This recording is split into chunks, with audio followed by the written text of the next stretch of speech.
Mohamed, Fatima, mais au quotidien, qu'est-ce que ça veut dire qu'être musulman? Il n'y a rien en fait. Donc on a d'un côté cet extrême-là, et on a de l'autre côté des gens qui sont dans le sectarisme pur et dur, qui sont dans le fanatisme, dans l'extrémisme, bien sûr avec différents degrés. Et c'est ce qui a malheureusement conduit un certain nombre de jeunes qui sûrement étaient animés d'une bonne intention.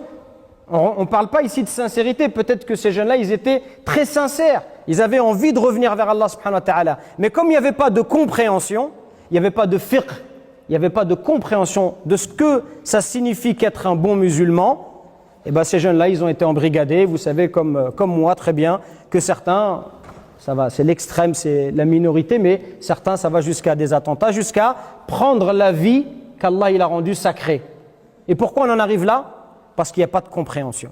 Donc la compréhension, elle est capitale. C'est très important de bien comprendre et c'est sur ça qu'on va s'atteler dans un premier temps. Comprenez bien que l'ignorance, c'est une maladie mortelle. C'est une des pires maladies qu'il peut y avoir pour l'être humain, c'est l'ignorance. Parce qu'il fait des choses sans savoir pourquoi, sans savoir comment, et il ne se rend même pas compte que peut-être ce qu'il est en train de faire, c'est grave, étant donné qu'il est ignorant. Il ne mesure pas les conséquences de ses actes.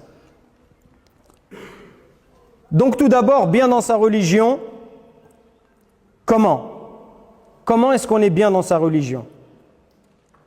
Et certains jeunes, quand on leur dit être bien dans la religion, ils ont peur. Ils ont une certaine appréhension. Pour quelle raison? Parce qu'ils ont une représentation erronée.